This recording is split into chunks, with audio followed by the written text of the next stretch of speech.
ये जो बुलडोजर है जो जगह जगह जनसभाओं में मुख्यमंत्री योगी आदित्यनाथ खुद दिखाते थे, और जैसा मैंने पहले कहा कुछ घटनाओं में मैंने खुद बुलडोजर की कार्रवाई का समर्थन किया है, लेकिन ये क्या वजह है कि ये बेलगाम हो गया है हर्षवर्धन त्रिपाठी बुलडोजर? नहीं मानक जी, ये शर्मसार होने का वक्त है और ये क्रूर सरकारी तरीका है। इसमें जरा सा भी शब्दों को बचाने की जरूरत नहीं, निर्मम क्रूर सरकार दिख रही है। ये जो कुछ हुआ है, ये घटना पूरे योगी आदित्यनाथ के अब तक के सारे राज पर सवाल खड़ा करती है, काला धब्बा लगाती है। और अभी तक मैं लगातार भाजपा के प्रवक्ताओं को सुन रहा हूं, सरकार को देख रहा हूं। मैंने देखा उप मुख्यमंत्री ब्रजेश पाठक फोन पे बात करके उसका वीडियो जारी कर रहे हैं। हद हो गई है। लखनऊ से वहां की दूरी कितनी है कि ये फ्लीट में चलने वाले लोग, एस्कॉर्ट में चलने वाले लोग, जिनके लिए रास्ता खाली हो जाता है, वो पहुंच नहीं पा रहे। और वो डीएम जो उस वक्त नाच रही थी कहीं, आमतौर पर किसी के प्रति ऐसा शब्द नहीं इस्तेमाल करता, लेकिन वो बेहूदगी की हद कर रही है और उसी के आदेश पर वो सब कुछ हुआ और वही जांच कर रही है। कितना शर्मनाक व्यवहार है ये।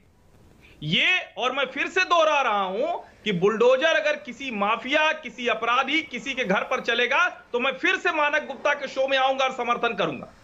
किसी अपराधी के पैर में गोली मारी जाएगी तो मैं बिल्कुल कहूंगा उसको गोली मार के उसको लंगड़ा कर दीजिए। ऐसा अपराधी जो करता है वो अपराध को बढ़ावा दे रहा है, उसका कुछ तो जवाब देना पड़ेगा। लेकिन ये प्रशासन कह रहा है कि वो कृष्ण गोपाल दीक्षित, उनका परिवार भूमाफिया है, जिसके पास एक झोपड़ी के अलावा रहने के लिए जगह नहीं, वो भूमाफिया हो गया। इसका तो सीधा सा मतलब हुआ कि सरकार और प्रशासन चिन्हित ही नहीं कर पा रही है।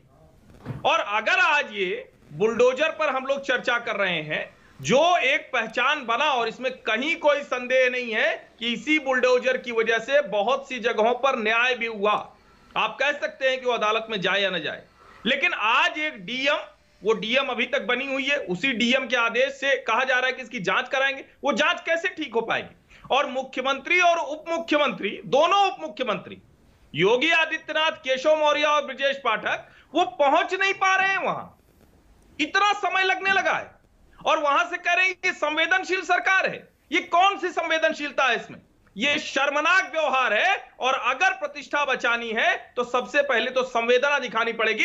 ये आप कुछ मुआवजा दे देंगे, कुछ रकम दे देंगे, कुछ कर देंगे, दो चार लोग, और एक को जेल भेज देंगे, एक के खिलाफ एफआईआर करेंगे, एक को इजाजत देंगे जांच करें। ये कैसे हो सकता है?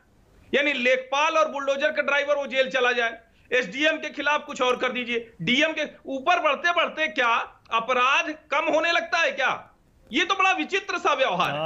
और अगर यही व्यवहार है तब न्याय मिलना असंभव है। वेल सेड, बहुत बढ़िया। हर्षवर्धन त्रिपाठी, अनिला जी अक्सर हर्षवर्धन त्रिपाठी आपके समर्थन में भी बोलते हैं, खूब बोलते हैं, लेकिन आज आप देख रहे हैं आपको आज कहीं से समर्थन नहीं मिल रहा अनिला जी। और वजह बिल्कुल साफ, जिस गरीब आदमी के लिए सरकार होती है, प्रशासन होता है, अगर वो कानून तोड़ रहा है, इसका मतलब ये थोड़ा उस पर बुलडोजर चला दिया जाए। और विभूति नारायण जी डीजीपी रह चुके हैं यूपी के, वो कह रहे हैं आपने बुलडोजर को दरअसल ऐसा अहंकार का एक प्रतीक बना दिया है कि प्रशासन भी जब बुलडोजर लेकर निकलता है तो उसे यह लगता है कि आज अब कानून व्यवस्था सब हमारे हाथ में है, हम ही कानून है, जो हमारी मर्जी होगी वो हम करेंगे क्योंकि हमें ऊपर से समर्थन है। अनिला जी, और इसी का नतीजा है। नहीं, कोई भी, मैंने अभी भी ये कहा कि ना तो सरकार में, ना ही भारतीय जनता पार्टी का कोई भी व्यक्ति, कार्यकर्ता, नेता जो है, कहीं से कोई भी किसी भी प्रकार से ये जो इतनी दुखद घटना हुई है उसकी सरकारी तंत्र की वकालत में कुछ बोल रहे हैं। हम तो खुद ही कह रहे हैं कि बेहद गलत हुआ है, बहुत खराब हुआ है। इसकी जितनी निंदा की जाए उतना ही कम है।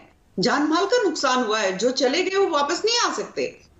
और इसीलिए कह रहे हैं कि भाई जो सजा भी मिलेगी वो उदाहरण की तरह स्थापित होगी कि अगर आपको अतिक्रमण हटाने के लिए कुछ राइट्स और कुछ टूल्स दिए गए हैं, उसको आपको जिम्मेदारी से निभाना होगा।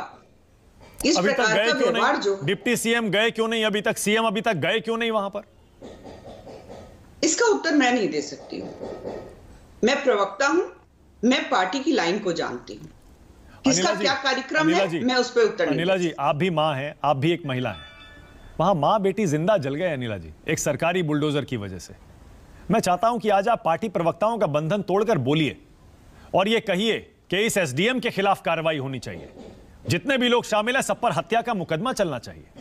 बोलिए अनिला जी। नहीं मानिक जी, मैं तो बिल्कुल साफ शब्दों में बोल रही हूँ, मैं हिचकिचाती नहीं हूँ। इतने सालों से आप भी मुझे जानते हैं अच्छी तरीके से। गलत किया है तो उसकी सजा मिलनी चाहिए और मुकदमा को लटकाना नहीं चाहिए। फास्ट ट्रैक से बिल्कुल सुनवाई भी होगी और सजा भी मिलेगी और सख्त से सख्त सजा मिलेगी। उदाहरण स्थापित होगा। योगी महाराज यहाँ पे भी दिखाएंगे कि अगर आप सरकारी तंत्र में हैं और आप गलती करेंगे तो बख्शे नहीं जाएंगे। आपके बचाव में हम आने वाले नहीं हैं। तो मैं तो बिल्कुल कह रही हूँ। ओके सुनील।